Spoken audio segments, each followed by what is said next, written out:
Welcome back to the Convo Couch. Ladies and gentlemen, I am Pasta Jardula. And I'm Fiorella. And Jonny Sue is still spinning on those ones and twos. We have a great show for you today. I hope you had a great Wahalote Day, fam. I know you worked. I worked. Wahalote. Wahalote is L.A. for turkey. I had no idea. Well, how do you say it in Spanish, turkey? It's pavo. What? Pavo. Pavo. Okay.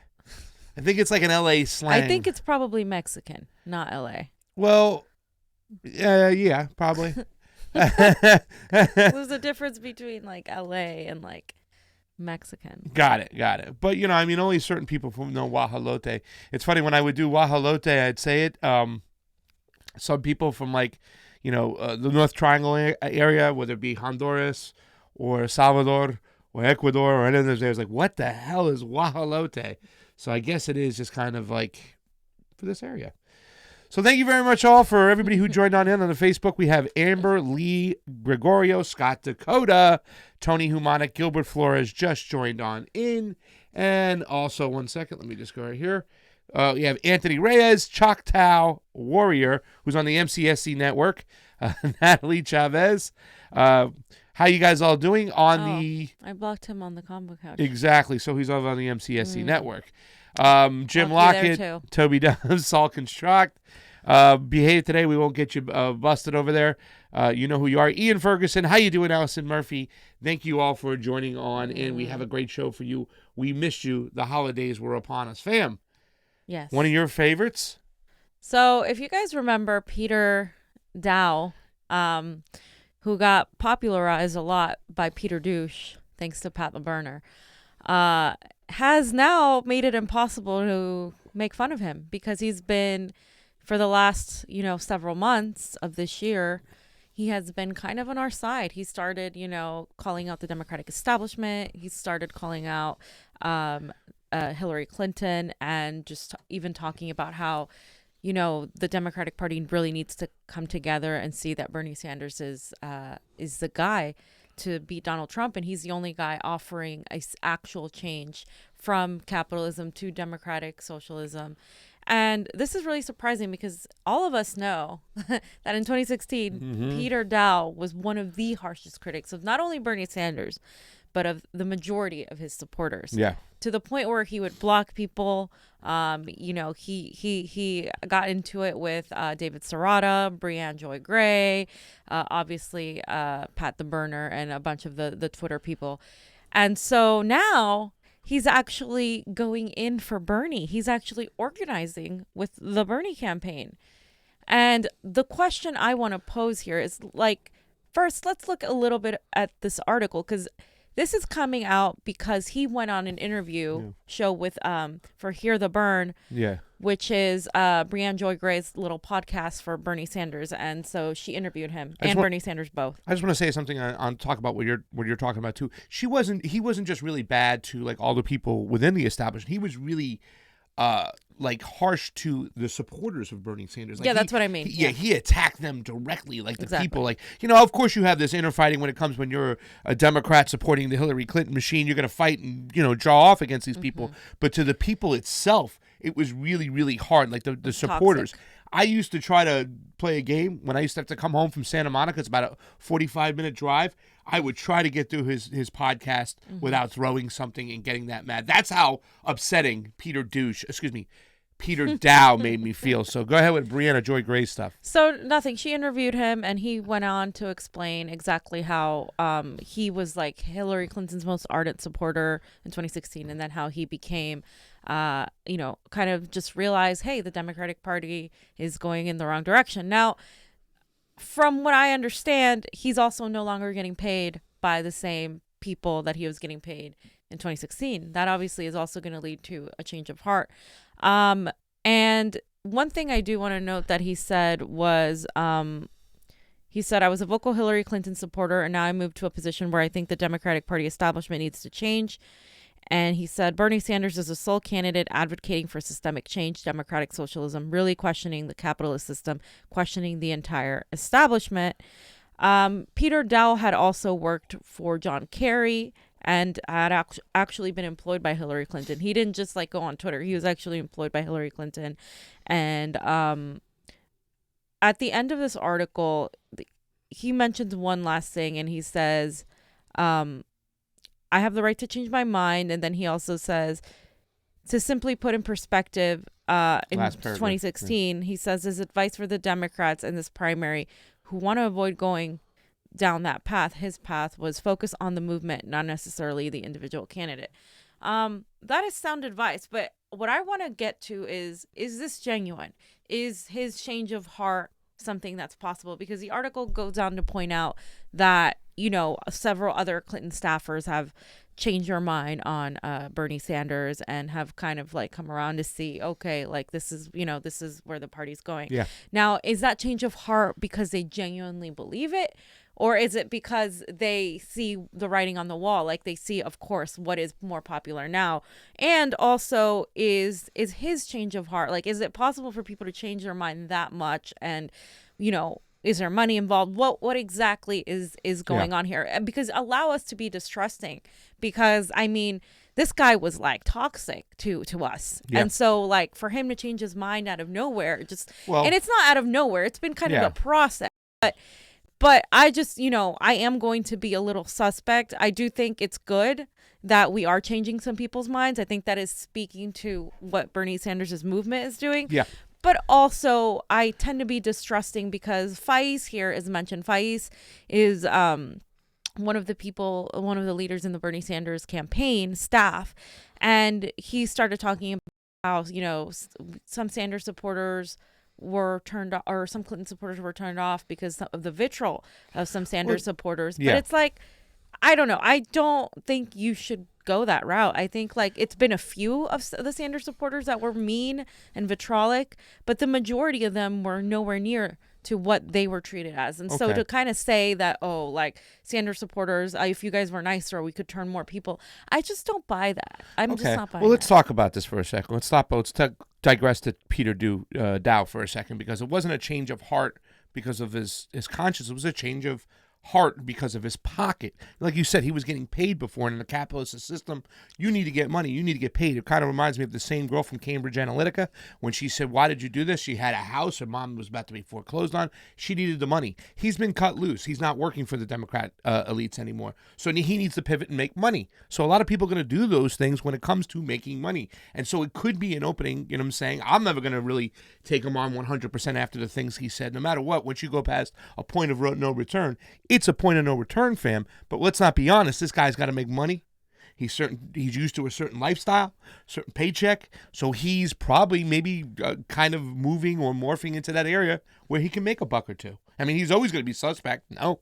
Yeah, I tend to agree with like it's also like a money thing, Mike. I'm not gonna say if it's genuine or not. It seems genuine, but what I'm saying is I just feel like there's a lot of co-option going on in this campaign. Like there's a lot of in general in this movement where people are realizing what's popular and what gets them, you know, more notoriety and more likes and etc. And Bernie Sanders is that guy. Like a lot of the commentators on YouTube have made it their focal point to pretty much just praise Bernie all the time and become sycophants of his because that's what gets him the most views. I mean, I could mention all the names, the Humanist Report, Michael Brooks, like Daou, like all of them. Like I just like this is all. There's no like actual like criticism, no actual like nuanced discussions on policy. It's more like let's just praise how this is going. Why? Because this is what gets them the most views. It's not even news. It's not any sort of like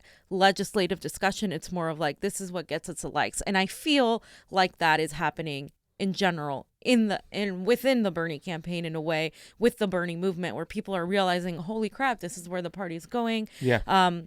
This is a movement. We have to get on it. We have to, we have to be the ones to get in front of it. In a way, that is how the establishment keeps a hold of and kind of seeps into our grassroots movement. So we do have to be suspect and very careful to who we let in. And it's not, being like unwanting of people or thinking people can't change their minds. They totally can.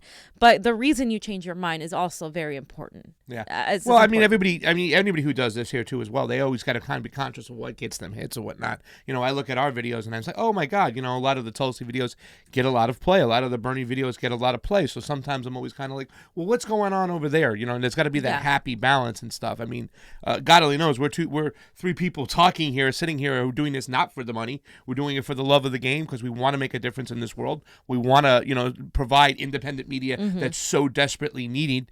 We try to find ways to make amends and whatnot, and to do this full time. But at the same time, I think they're always going to look and see what gets them hit, what always can bring them money. Right. There has to be. I mean, that's the system we live in, and it kind of sucks that we do live in that system. So it is something we have to be conscious about the whole time. But when it comes to Peter Daou, I am, no matter what, because what he said in the past, I'm sleeping with one eye open, if that makes any sense. Right. No, and I agree with you. And I mean, I think, you know, like I said, people can change their minds and we can welcome him with caution. Yeah, exactly. And I do agree with you that the money has a lot to do with it. I mean, I think, you know, that's the bottom line. And it's normal it's normal to have to like make, you know, ends meet to try to like live off something, right? But I do fear that because of the growing popularity, it's like a win-lose situation, right? You're winning because people are adopting Bernie's ideas. People are trying to be Bernie. There's Elizabeth Warren trying to be Bernie. There's, you know, Bernie kind of like getting endorsed by these popular celebrities. There's all of this happening. With that comes also inauthentic support, whereby you're going to see, if you see a little bit of cracking in the campaign, or if you see a little bit of like of the establishment saying, oh no, Bernie's not it, we're going to nominate somebody else, you're going to see those people be the first to go. Yeah. And that's something everybody should prepare themselves for, because that's what happened last time. That's what happens time and time again. Absolutely. The people whose lives depend on this movement, the people not employed by the campaign, the people who are driving those votes for Bernie Sanders, who are knocking on doors for free, who are putting half of their time or more into this campaign as volunteers, and are building also coalitions of movements and organizing here outside of Bernie, because they know this isn't about Bernie Sanders. They know this is a movement, and this is bigger than any one individual candidate. And that needs to be understood,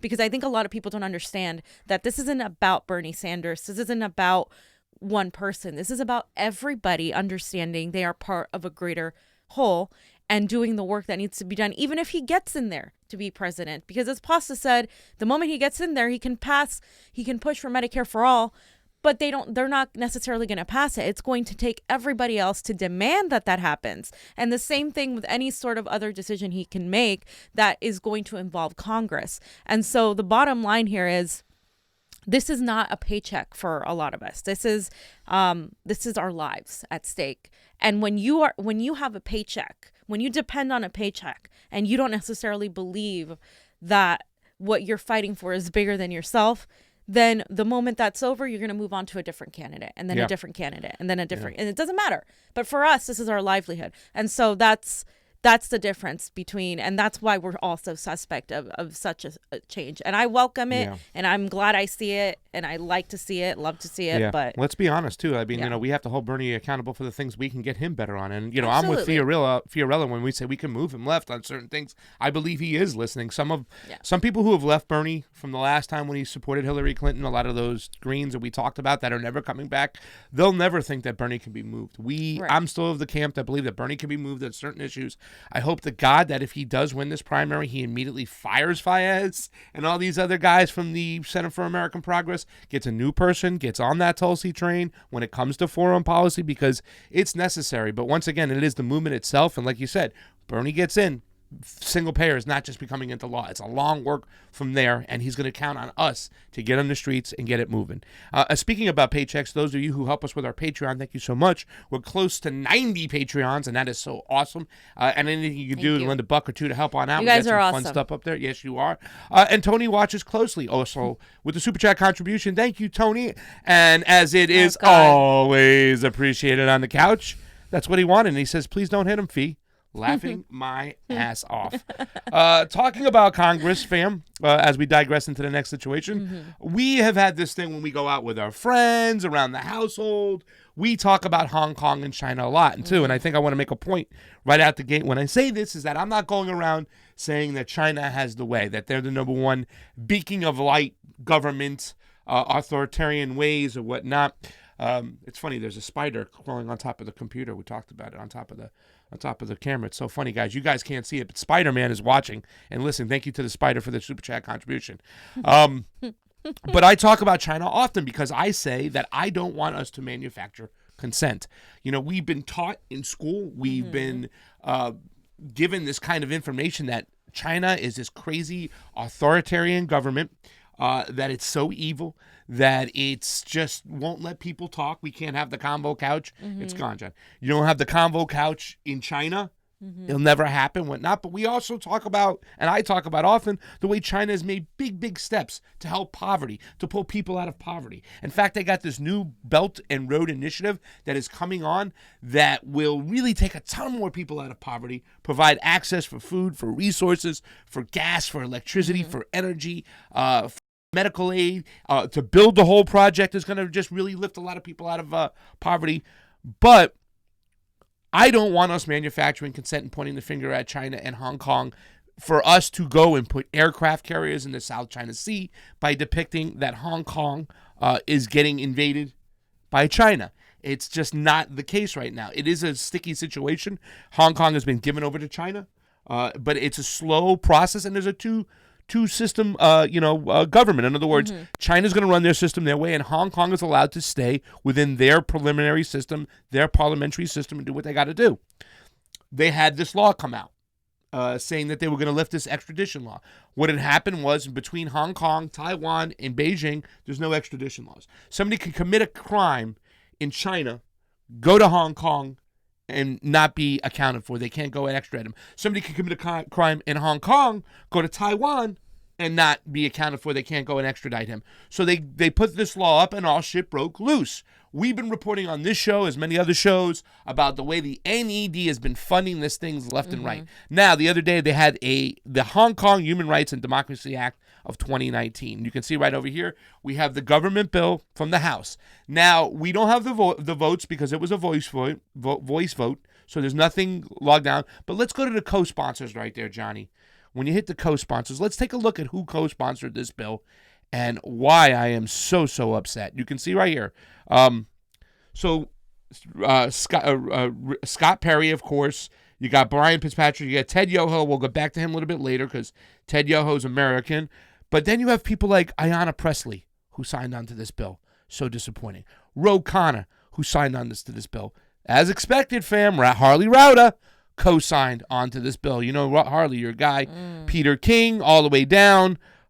It was kind of upsetting. And now if you go to the Senate, and you go to the Senate bill, once again, just paying attention to simply who's co-sponsoring this bill. And this vote was just the other day. Where's the co-sponsors? Oh, I can't. I'm on the wrong thing. But anyways, you can see the co-sponsors on there. Johnny, let me see if I can't even get to it. Let me see if I can get to it. Sorry. But there's the co-sponsors on there. There's Elizabeth Warren. There is Kamala Harris. There is Cory Booker.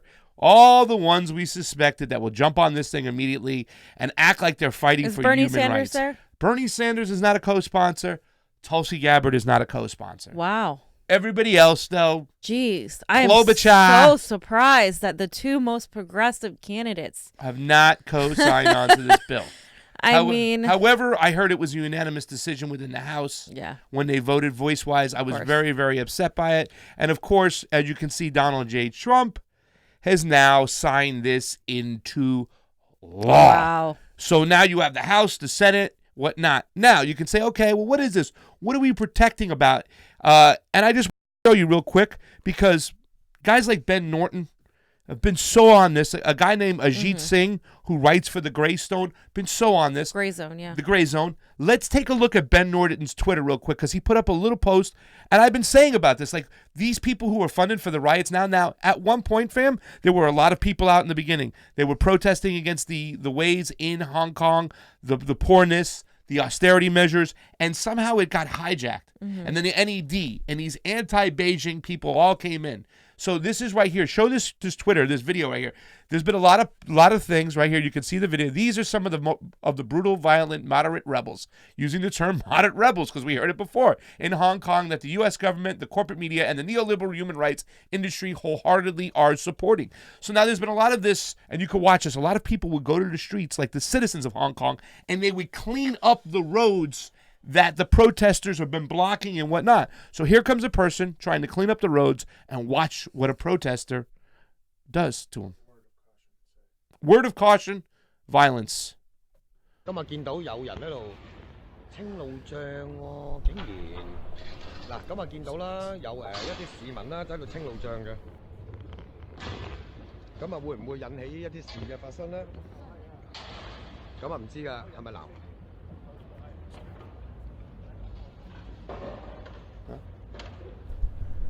So you can see right here, he's just cleaning up the stuff in the streets. We saw this the other day. This is a video that made me cry. There was about 25, 30 people in the streets. You can see he's just trying to get stuff out of the streets so the average, everyday person, can get to work. This strike has been affecting the poor people of this country. So the protesters don't like him, and it was narrated on the camera that they started talking shit. So here he starts clearing the major part of the rubble that's going to let people get through. He's got a stick to protect himself, so he puts his phone out so he can cover stuff, and boom. If you guys didn't hear that, today hear that? There was that metal pipe across the face smacking him. Jesus. Look at the blood flowing. These are the supporters we're protesting. And I want to make a point of this because within the new bill, within this new democracy bill that was signed into place, and we're going to go to, as soon as we're done here, we're going to go to the Ajit Singh article that he wrote from the Gray Zone, which was amazing. And it has Nancy Pelosi there. And it says, Hong Kong's opposition to Washington. Hong Kong's opposition unites with Washington hardliners to preserve U.S.'s own political and economic interest. This was a great written article, and it says, while claiming to fight for self-determination, Hong Kong oppositions and leaders are collaborating with regime change neoconservatives in Washington to preserve the U.S.'s own political and economic interest. A new D.C. lobbying front has become their base of operations. And I want to read a couple of the first paragraphs real quick because it gets really, really cool here. The U.S. state anonymously passed the Hong Kong Human Rights and Democracy Act on November 19th without any opposition, despite loudly proclaiming to protect human rights and democracy. A closer look at the legislation reveals that the imperial agenda underlying Washington's action in Hong Kong. And I love his second sentence right here. It says, behind its humanitarian cloak. And that's what it is, fan. We do this all the time. Right. We act like we're for human rights. We act like we're for peace. We act like we're for democracy. We want more democracy. And yet, we're going in there to really give ourselves an economic advantage. This is about protecting oligarchs and corporations within Hong Kong. This is about protecting the trade rights. We are meddling in their business no matter what. And here's the thing, fam. If China is authoritarian AF, if they're bad, that's fine. Okay? But we're not there really to stand up against that. We're there for our own economic needs. The military-industrial complex is pushing to put aircraft carriers in the South China Sea. And it's disgusting, and I hate to say I told you so, because this bill right here that they all signed is a straight FU to the Xi Jinping government, and it's not what we want. And as Pasta said, this isn't defending authoritarianism in China. That is obvious, but authoritarianism in our country is also extremely obvious. And it's also something that is obviously happening. And regardless of whether it exists there, it exists here. And we should focus on fixing our own country before meddling in another country's affairs. And then, of course, in turn, manipulating it so in the name of democracy and humanitarianism, which is, like Pasta said, what we constantly do time and time again.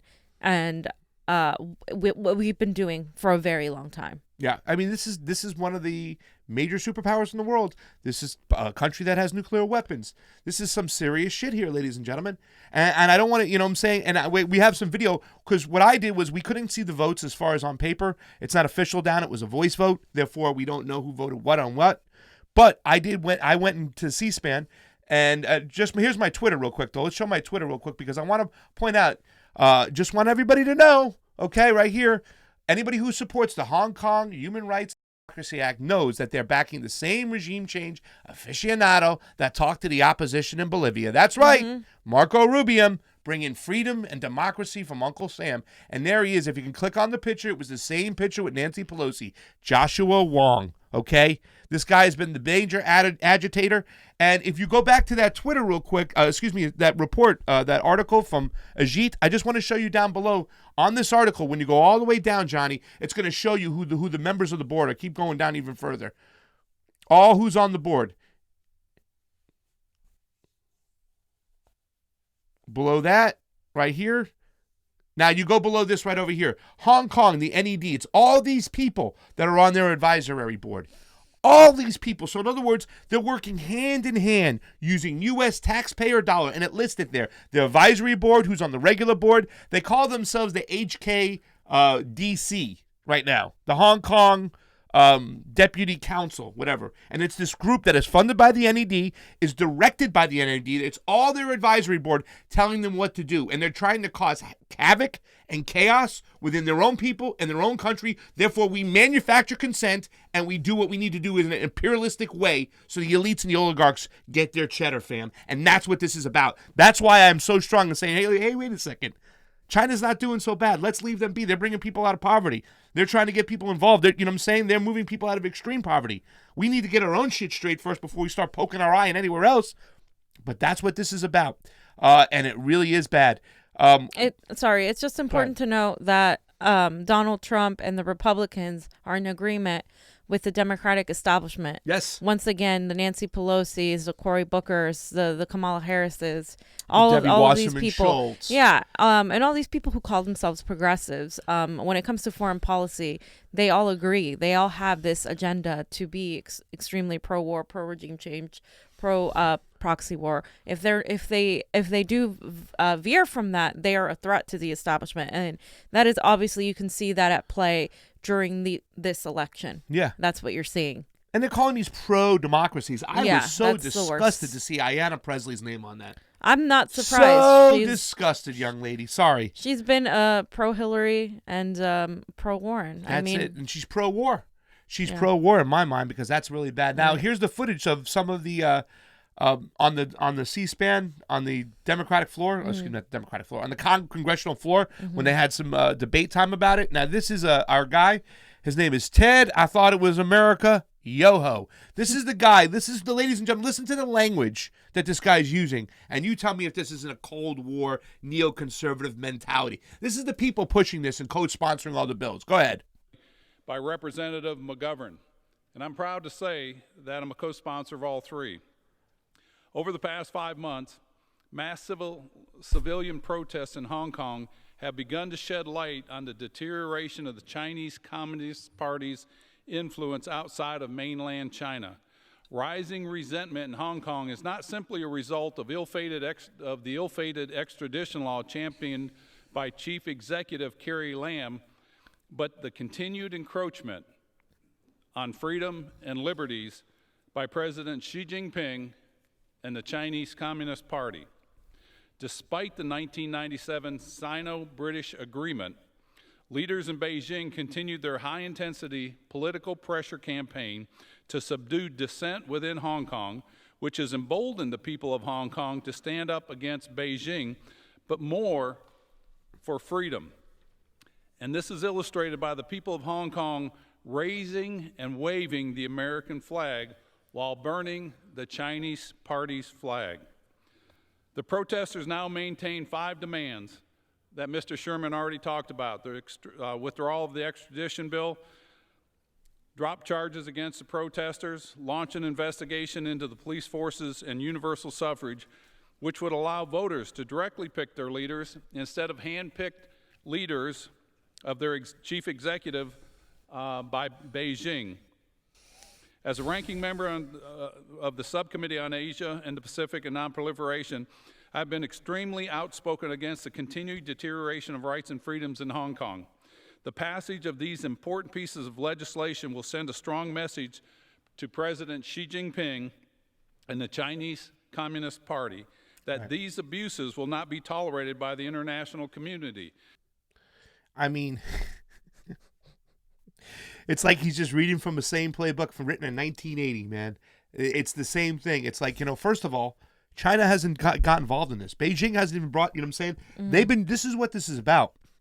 The NED, the CIA light, funds all these agitators, these anti-Beijing people, and they're trying really hard to draw the Chinese government in to bring in their police force, their guards, and they can say, look what they're doing. So Xi Jinping has got the same situation that Putin had in the Ukraine.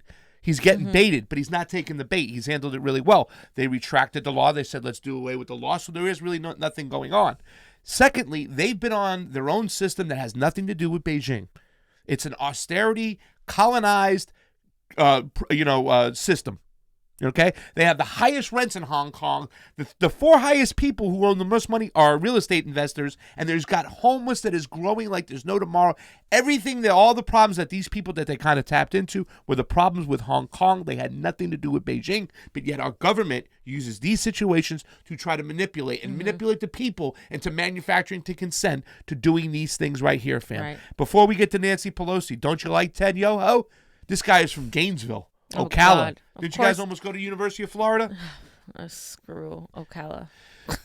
Listen, I can't stand it over there. I know Sorry but to this is the anybody guy. who's Did this guy ever go to China whatsoever? And if you go look, I went and looked. I didn't want to start pulling it up. There's defense contract money from Mr. Yoho. He's gotten his cash there too as well. Freedom Fund, the Freedom Fund. That one. Mr. Yoho gets the money there. All you have to do is look at all these guys, and this guy Sherman over here, who's one of the supporters of these bills. Brad? Right over here in friggin' Woodland Hills in Studio City, That's fam. right. Mr. Sherman. I think who Mr. ran Brad. against him? Pelzer? No. Did Pelzer did run against Was him last it? time? I think so, yes. I think it was Pelzer Yeah. who ran against him last time. But this guy, once again, he's right around the corner. Another freaking... These guys are not for peace. But listen, no party would be complete without Grandma Pelosi coming saying her... Let's get Grandma Pelosi on. Here Auntie she is. Pelosi. Pelosi. The gentlewoman from California is recognized. Watch the way she walks. Just waddles. Thank you, Mr. Speaker. I thank the gentleman for yielding, and I thank him for his support of democracy and democratic freedom in Hong Kong. I want to salute my colleague, Representative Smith from New Jersey, with whom I have worked for decades on this subject, whether it's religious freedom, freedom of expression, and in China. And I thank Mr. McGovern for his important leadership as chair of the China Commission and as chair of the Lantos Human Rights Commission. Thank you. Thank you very much, Mr. Sherman, for your leadership and for yielding, in fact. So right now we're on the Protect Hong Kong Act as amended by Mr. McGovern, and I rise in support of that legislation and indeed the bills that are on the floor to support democratic freedom in Hong Kong. Mr. Speaker, for 4 months, the young people of Hong Kong have sent a stirring message to the world that the dreams of freedom, justice, and democracy can never be extinguished by injustice and intimidation. The extraordinary outpouring of courage from the people of Hong Kong stands in stark contrast to a cowardly government that refuses to respect the rule of law or live up to the one country, two systems framework, which was guaranteed more than 2 decades ago. In 1984, before the United Kingdom transferred Hong Kong to China, the Chinese government promised a high degree of autonomy for the territory in the Joint Declaration of the Question of Hong Kong, providing for an independent executive, legislature, and judiciary. Independent, ensuring the freedom of speech, press, assembly, and religion, prohibiting the central government, the Chinese government in Beijing, from interfering in the affairs that Hong Kong administers on its own according to the basic law, and pledging a path to universal suffrage. In 1997, that's when we were here doing this, when the handover occurred, America was hopeful that the people of Hong Kong would achieve this high degree of autonomy that they were promised. And this was a promise that was participated in by the UK government. Today, we must sadly conclude that China has broken that promise. For years, the people of Hong Kong have faced a barrage of unjust and harsh restrictions on their freedoms, and those who have stood up for their rights have been met with a cruel crackdown. In Congress, Democrats and Republicans in the House and in the Senate stand united with the people of Hong Kong. If America does not speak out for human rights in China because of commercial interest, then we lose all moral authority to speak out for human rights any place in the world. Fam, I'm going to let you go Okay. first with Grandma Pelosi because everything she said, she's lying right there. You know, she's manufacturing consent. Once again, this is a superpower, and she's standing off against them when she even admits that it was a handoff in 97, but yet she won't let them govern their own country. And they are not getting involved. They are not doing anything to Hong Kong. Fam, I'm sorry. It was Grandma Pelosi going crazy over there. Like, none of this shit is seen. And this is the leader of this country, right? This is the leader of your Democrats, ladies and gentlemen. She's stuck in 1997 when we were there. What are we talking about again? She says first thing when she comes up. I love how Pasta says, I'm going to let you go first, and then proceeds to do a Sorry, monologue. because this shit is firing me up, man. You know how I'm pissed off I am about China. I know. So, she has the audacity to talk about this isn't about our commercial interests. This is about democracy. And I'm just like, what the hell? Like, this is exactly about our commercial interests, about our American imperial interests. Otherwise, we wouldn't be meddling, period. And we wouldn't be trying to vilify and create this sort of fault from China into Hong Kong. Like, we wouldn't be trying to fabricate this nonsense if we really truly cared about democracy. We also would, if we truly cared about democracy, we would be caring about Palestinians, caring about the people in Yemen, caring about the people in Flint, caring about people here who are dying without health care, caring about our own unfair and rigged elections. That's what we would be doing if we cared about democracy. But we don't care about democracy. We only care about our special interests, about our money-eyed interests, and that's it. And that's why we're doing what we're doing in Hong Kong. That's why Nancy Pelosi and Donald Trump, at the end of the day, stand in agreement with their foreign policy, because all they care about is making money. That's why you're seeing all these Democrats, all these billionaires, all these corporatists run against Bernie Sanders and not run against Donald Trump. Because they would rather have Donald Trump, because at least Donald Trump is going to continue the status quo type of foreign policy that ultimately affects everything else. The reason they don't want you to pay attention to this stuff, the reason they don't even talk about it, the reason they make it so you think that you're doing a great job by supporting legislation like this is because the moment people start paying attention to foreign policy and to foreign diplomacy, that's the moment they're going to realize, holy crap, this is where all of our energy and all of our money is going, and this is what's fomenting the hatred against our country. This is what's creating terrorism. This is what's creating the cartels.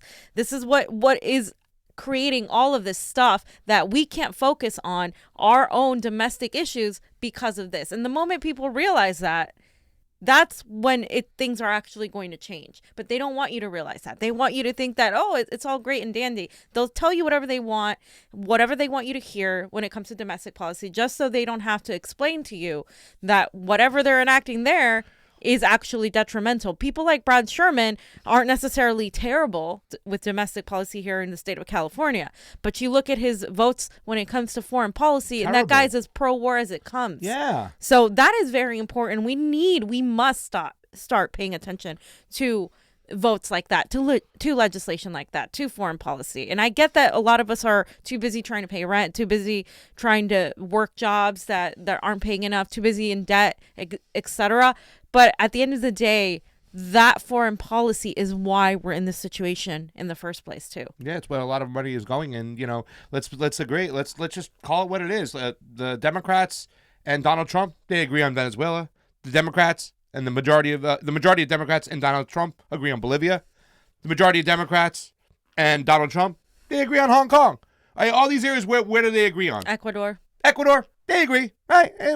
Same field over there and stuff like that, and that's where all our money is being wasted. It's our pure imperialistic roots, which is the most racial thing we can do. You know what I'm saying? The biggest racial injustice we can do is continue on with our imperialistic ways. We're talking about indigenous people in Bolivia getting shot down in the streets, ladies and gentlemen. Yeah. And Where's the nobody has to pay a pro-democracy price. there? Yeah. Where's the pro-democracy? It's not there. And Nancy Pelosi's over there, leading impeachment against Donald Trump. But what is she doing impeaching Donald Trump when she agrees with Donald Trump on a lot of his legislation and his foreign policy? Like, I don't understand. Why don't you impeach Trump on trying to help a coup in Venezuela against against a democratically elected leader? Yeah. Why is Nancy Pelosi not impeaching him on that, but instead impeaching him on BS? Yeah. That is going to get us nowhere. They can go after him. A lot of people say go after Donald Trump for bombing Syria. Using the AUMF, whatever, but there's a line where he violated the law. Why not go after? Oh, you can't do that. You know why? Because the Democrats think that Assad is a crazy, brutal dictator now, and we can't go after him on that because we also agree with him on that as well. Super chat contribution from Manny. Bernie needs to fire Matt Duss. Appreciate you guys. What do you think about that, fam? Matt Duss, should he go? I don't agree with the majority of the takes he has had. I do agree with the Bolivia take. I didn't think it went far enough, but I do agree that he could do much, much better than Matt does. And Naz Calito, thank you for the Super Chat contribution, as it is always appreciated on the couch. And for Cyber Monday, you get an extra one. Thank you for the Super Chat contribution, as it is always appreciated on the couch. And he says, nice to see you too. Well, Restream hit us up to double charge us for 2 YouTubes now. They just changed their policy, and it caught us off guard. So the last week we weren't streaming on the MCSC network because of it. We waited for Cyber Monday, and we got a little deal, fam. So now we are back streaming on the MCSC network. Big ups and big loves to our friend Niko House and Sophia the Russian bot. Really quick right over here, fam. Nicaragua is on the regime change radar, fam. The Gray Zone reported again, whatnot.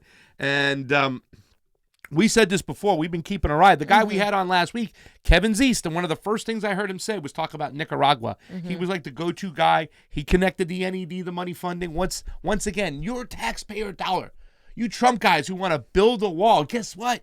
You don't have to build a wall. Just stop funding these coups, and they'll stop coming here in droves like crazy. You think the people of Bolivia, you think the people of Venezuela, you think the people of Nicaragua want to leave their beautiful homeland? No, they don't. But they have no choice. Why? Because the United States government supports brutal dictators that go on killing rampages so they can steal the natural resources and not give it to the people. Don't eat bananas from Honduras. It says Operation Condor 2.0. After the Bolivia coup, Trump dubs Nicaragua as a national security threat and targets Mexico. And fam, I have to watch it. You did a really good video, I heard, because it's got a lot of views about the cartels now. What is Donald Trump saying with the cartels? So Donald Trump wants to label all of the cartels as terrorists. This is problematic because once you can label somebody as a terrorist, now anybody associated with the terrorist is in trouble. You have to completely disassociate from them. Those people are in danger of deportation. And then you have to also notify the Treasury Department of if you are receiving or doing any sort of monetary exchange. Now, the problem with that is if Trump can label anybody as a terrorist because of this administration's anti-immigrant plan when it comes to people coming into this country, it's made the situation far worse than it was. Obama, of course, deported many millions of people, started the cages, and that is to be noted. However, Donald Trump is making the situation much, much worse. And by calling cartels, all cartels terrorists, you're completely ignoring the fact that, number one, we have our own terrorists to deal with at home. We have, number two, are the number one people that are at fault for what's going on with the quote-unquote war on drugs. It's a facade used to create profit for Americans. Yep. A lot of the police have been involved. I have known police officers that have talked about to me personally how they have worked with people who have supplied weapons to these cartels, supplied drugs to these cartels, engaged in businesses because of money, because who's buying all these drugs? Americans are. And this isn't something that is made up. This is something you can look up. The United States is primarily to blame for what's going on with the cartels, for the war on drugs. A lot of the gangs and the MS-13s that people on the right love to talk about, those gangs were fueled by our coups. When Hillary Clinton, under the Obama administration, went in 2009 into Honduras, she created a country that is now it has so much civil unrest that these gangs are now the only way to survive and for these people to kind of be in there. And now people are being killed by these gangs. And this is all a result of, once again, our foreign policy, our pro-regime change, our desire to go and meddle into other countries, especially Latin America. Yeah. Latin America is something we've been after for a long, long time. And we continue to meddle in Latin America. And now Tulsi saw the writing on the wall. That was the whole point I wanted to make in that video, was that Tulsi Gabbard, and I think Tulsi knew, and I think Pete Buttigieg knew, that something was happening, because he was for bringing the military to stand up against the cartels, which can translate to some sort of fighting between our military and Mexico. And of course, then Mexico's government's going to get involved. And then it's going to be this whole thing. And now who do we have in Mexico? We have AMLO, who's a leftist socialist president that is housing Evo Morales.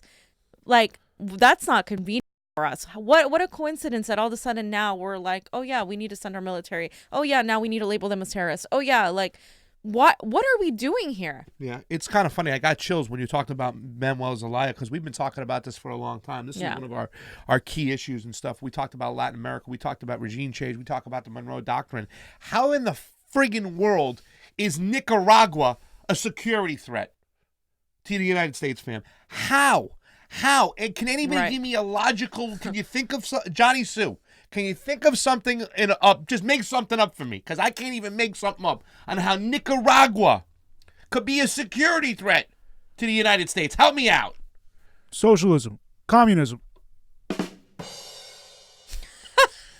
Can we get a dolphin? Do you have a dolphin standing by, please? Thank you very much. I think it's just ridiculous. No, but I think that's true in a way. I mean, they don't I mean, that's what it really is, right? That's really what it is. Yeah, but it's the same thing with Bolivia. The same thing.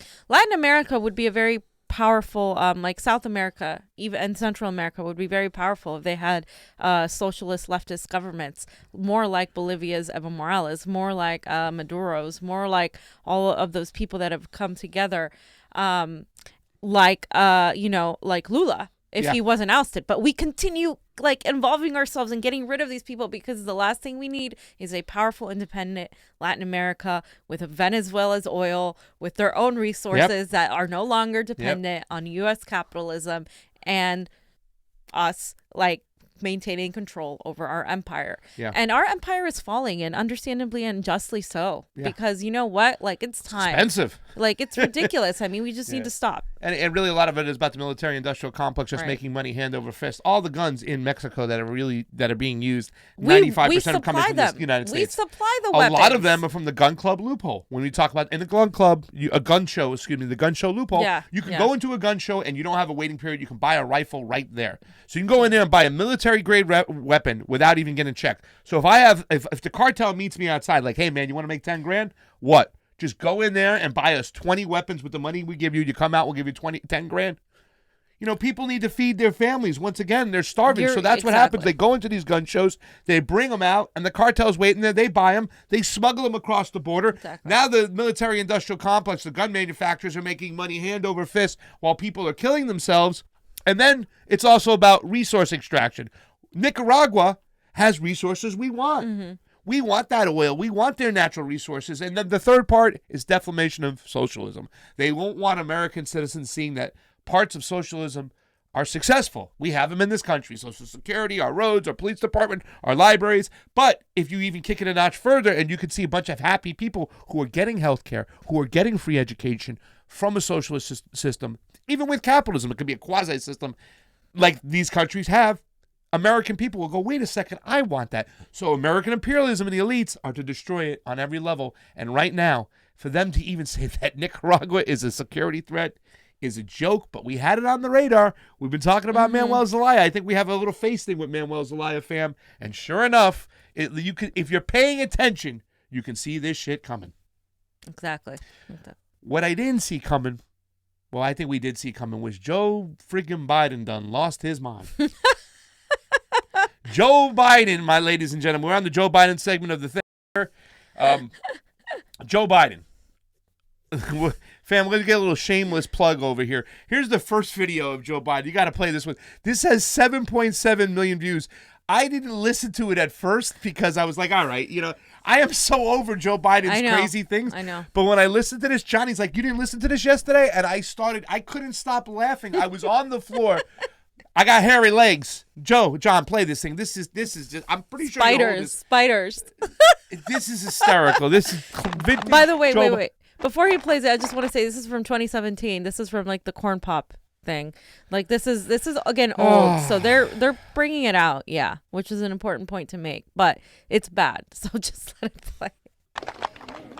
And by the way, I sit on the stand, and it get hot. I got hairy legs that turn turn blonde in the sun. And the kids used to come up and reach in the pool and rub my leg down so it was straight, and then watch the hair come back up again. They'd look at it. So I learned about roaches. I learned about kids jumping on my lap. And I've loved kids jumping on my lap. Okay. And I tell you what. And by the way, I sit on the... What was with the kid? And by the way, I like kids sitting on my lap. I just feel It's whoever like claps. He just goes double creepy. He Yeah. trumps the creepiness. I mean, if you think Donald Trump is creepy, I mean, you have to give Joe Biden some credit. Look, I sit on the stand. I'm not I for got hairy legs. Sorry. I'm not for making fun of Joe Biden because it's fun. Like for me, it's lost. It's it's like okay, like he. I don't even go after Joe Biden because he goes after himself. Every other day, there's something he says or does that just makes him look like a freaking lunatic. So we don't really have to go on Joe Biden. I don't see him as Bernie's biggest threat. I see Warren as Bernie's biggest threat, period. And Buttigieg as a second. Joe Biden, I feel like he is, becoming more senile, genuinely. I'm not saying that to make fun of him. I do feel like he doesn't get it. He's so out of touch. He says things without thinking, like kind of like Donald Trump. And I do think like he doesn't understand like the connections that these words have in the context of today's world where you can't just say stuff like that and people are going to be really creeped out by it. And like, it doesn't make any sense. And then it gets worse, doesn't it? Well, I mean, James Elias, our buddy, he says, can you believe that this is like the most normal thing that Joe Biden has done over the weekend? That's why I kind of looked at this stuff. I believe that you made a, let's see, I got your Facebook first, where we have a little meme, right? This is a great meme right over here. There's plugless shame over here. There's Shameless oligarchy, plug. Shameless plug right here, and the Democratic Party. Okay, now. So this is about. What is he doing? So What is he doing? he Is it just like anything near his hand? he thought that was finger food. So this is when his wife, I think her name is Jill, right? Jill Biden, was talking and giving a speech because he can't even talk. Like him talking and giving speeches doesn't usually work well. So she's the one doing most of the talking, and so she puts her hand near his. It's not. People thought, oh, maybe she accidentally no. If there's a video and if you watch the video, she puts her hand out here and he nears his mouth to it because it's so close to him. He just goes and bites it, and it's just. It's just so strange. I don't know what to make of it other than just it's just really strange. Oh, Man. I got one too like that. I said, I think you're being too harsh, okay? I got inside info that Joe's wife had a little Nutella left on her fingers and he was politely licking it off, fam. I mean, not for nothing. You have a little Nutella on your fingers. I might go after it too and stuff. But yeah, I mean, I don't know. The memes are going crazy. Enough is enough. I don't think anybody is really... I mean, are we really serious about Joe Biden? He has zero shot, ladies and gentlemen. Zero shot. It is time for him to drop out. And I think it's time for Kamala Harris to drop out. I think she's already on the verge. That letter, I don't know if we talked about it. We talked about it briefly, but it was harsh. It was very, very damaging. And it speaks volumes of what we've been saying for a long time. Right. Where Kamala Harris is just a shitty person. You know what I'm saying? And, she doesn't belong in this race. She never did. It's just the Democratic establishment propping her up, and it's time for her to be propped away. And right now, Donut Twitter is trying to make "She's My President" hashtag "She's My President" happened on Twitter because of, all the backlash against Kamala Harris and Hillary Clinton. So there's this trending hashtag that's "She's My President." However, it hasn't gotten a lot of play. And instead of putting "She's My President" for Kamala Harris or Hillary Clinton or Elizabeth Warren, people are putting "She's My President" for Tulsi or Nina Turner or Bernie Sanders if he gets gender reassignment is what people are saying, because the majority of people would rather have any one of those over a Hillary Clinton or a Kamala Harris. So. I do have a super chat contribution. Let me say hi to a couple people though first. On the Facebook, You okay, fam? Scott Dakota's there. Oh, we already said that. Steve Wilbrandt, Armin Magunian, David Crow is in the house. Tom Toth, how you doing, brother? Glad you're watching today. Pijman, Meg Lee, Chad Wilson, Danny Garcia, how you doing, buddy? What's up, Danny? Michael Rayburn, Lana Bell. Thank you so much, everybody. Gilbert Flores watching on the Facebooks. We have a super chat contribution on the Convo Couch YouTube, and if you haven't signed up for the Convo Couch YouTube, please subscribe, hit the bell, and go over to our Rockfin as well, ROKFIN. We got another debate coming up, and you want to be able to watch it. J Money J, thank you very much for the super chat contribution, as it is always appreciated on the couch. And since it's Cyber Monday, it's a double always appreciated on the couch. Hey everyone, in your opinion, You guys want pasta to die? Okay, we'll get to that. Who do you think is most likely to win or go up against Trump in 2020?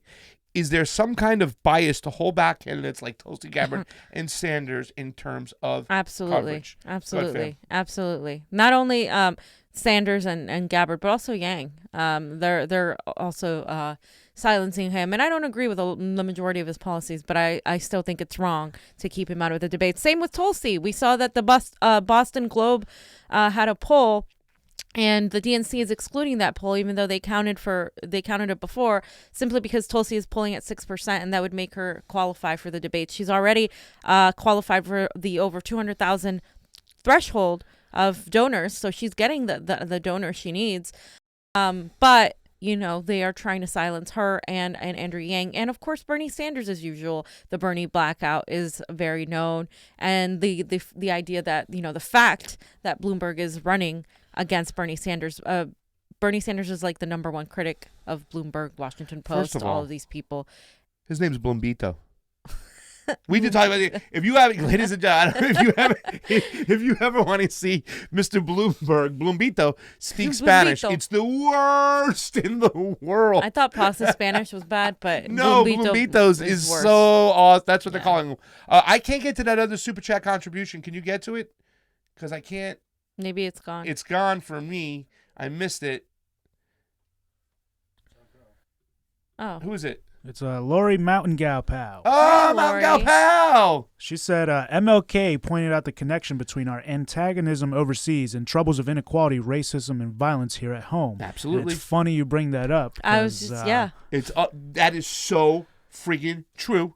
These guys are diving into the JFK book. By the way, I'm the #1 ranked chess player in the house. No, you're not. Yes, that is true. I No, beat him you're already. not. I'm beating him. We're playing right You now. guys, She's I am about to be beating toast. him. So in chess right now. Let Johnny talk. Okay. Anyways, we're reading this JFK book that we saw Tulsi reading. And there's a lot of revelations in there, maybe some that our viewers don't even know now. So I think we should do a show on that one once we read a little bit more of it. But just for starters, MLK, JFK, Robert Kennedy, and Malcolm X. And I've known, but this book goes in detail that there were actual covert CIA-driven plots to murder all of these people. And the one thing that they did have in common was not only that they stood up against the establishment economic-wise, they stood up more than anything against the military-industrial complex and the intelligence agencies. And those are the people that once you stand up to them, you put a target on your back. This is why I feel like Tulsi Gabbard is a hardcore badass for going after them fearlessly, because I honestly don't think she's scared. And I think it's necessary for somebody to do that, but I also genuinely believe these people, these powers and Bernie has talked about it too, these people that he's going after, the powers that be, they're very, very, very powerful, dark, forces, and he's talked about them. And so in very similar ways, so did JFK. Well, And so did others. And then, of course, one other thing that they had in common, people like Malcolm X and MLK, was they started talking about the bridging of class warfare, class revolution with, to translate that, economic policies, economic revolution with racial injustice, how it's all connected and how those are two arms of the oligarchy, and how we need to understand that they pit us against one another in order to control everything. They use race, they use gender, they use everything to make sure that we're against each other. Not dismissing, of course, that those injustices exist between gender and between races. However, they weaponize those to further our focus away from the economic struggles. And so we in turn turn against one another. And, they use the same thing against poor white people to turn them against the poor black people, and the poor white people to turn them against the immigrants coming in here. And it still goes at play today. So, and it's like Martin Luther King Jr., he started to realize this stuff. A lot of people started talking about the Bacon Revolution and whatnot, where white people, black people, Asian people, everybody got together and realized, oh, who's our common enemy? Who's really keeping us down? And go after them. And as soon as he started noticing that, they killed his ass. Same thing with X. Once again, in the beginning of their careers, if you listen to them talk and whatnot, and you see it now, before they were killed, a lot different. It was a lot more like, wait a second here. If we could come together, these oligarchs who are keeping us down and doing that, we can really turn the tide. Like you said, these problems are going to exist. But I think that a lot of those problems are exasperated. So we are pitted against each other, and they can steal all the resources and run off with all the money. Malcolm X, Martin Luther King Jr., they understood foreign policy. Muhammad Ali spoke out against the Vietnam War, what we were doing over there. It was really, really big. A lot of people don't talk about that to this day, but it's very, very important. So that's the part of what's going on that I like to promote and say, hey, man, I know this stuff exists. I know we have to deal with it, but we have to deal with the bigger issue at hand. And the fact is that we are pitted against each other, and these elites, they now own, 400 people own 80% of the resources in this world, ladies and gentlemen?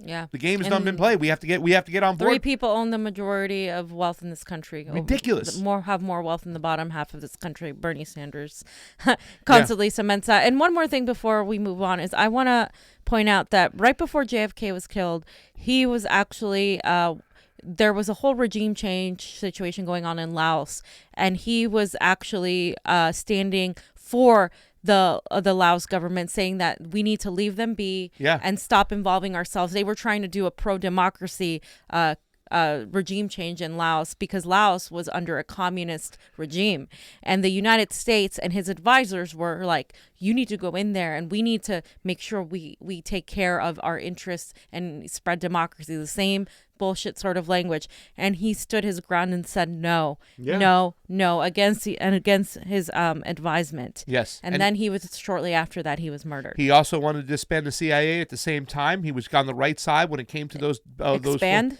Expel, excuse me. He wanted to destroy the CIA, get rid of it. Lincoln wanted to, I think, destroy the banking industry, get more of a centralized bank. These people were shot in the face because of it.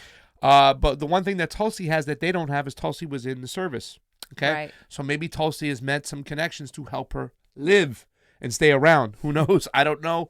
But that is one thing that Tulsi has that a lot of other people, those other people do not have. Yes, you're right. She has the military experience. Maybe she's got friends. Because I got friends.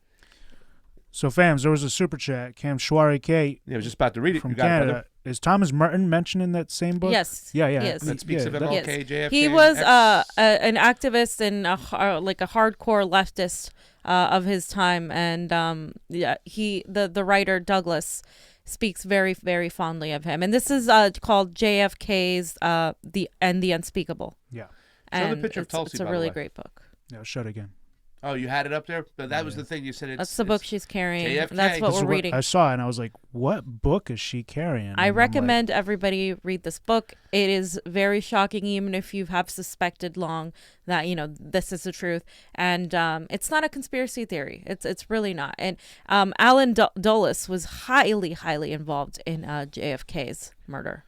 So, Anyway. And the thing is that I always rag. I've been ragging on since you guys been watching this for a while. I've been kind of really, through investigative journalism and reading things and talking to people, have really kind of been standoffish when it comes to Hollywood and the movies and the art that's being made. But a friend of mine mentioned the other day, said, don't forget, we're still the art makers that are in there trying to survive and trying to make things happen.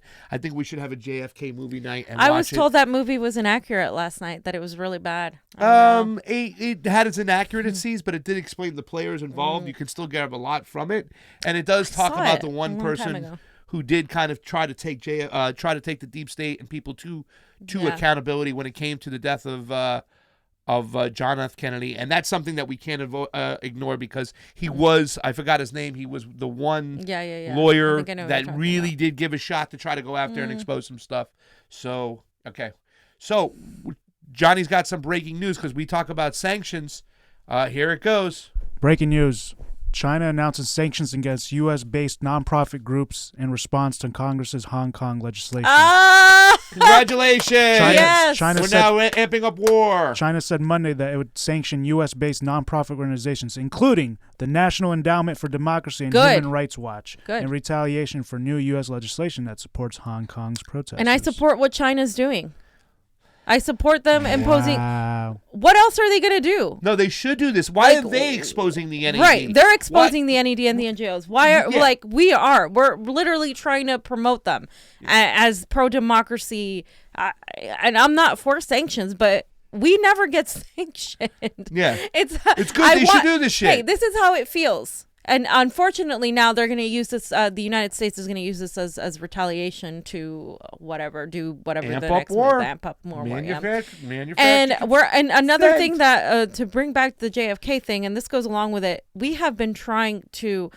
We were on the brink of war when JFK was president, and he against the advisement of everybody else, tried to stop the Cold War. He would have gone further if he hadn't been so badly surrounded by all these neocons. Yeah.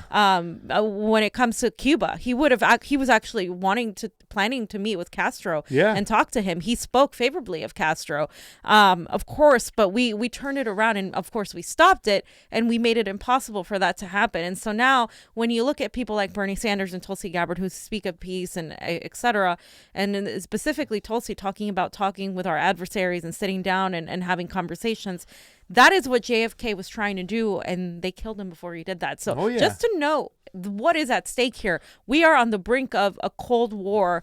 Once again, the reemergence of a Cold War that never really died. That's always been kind of there.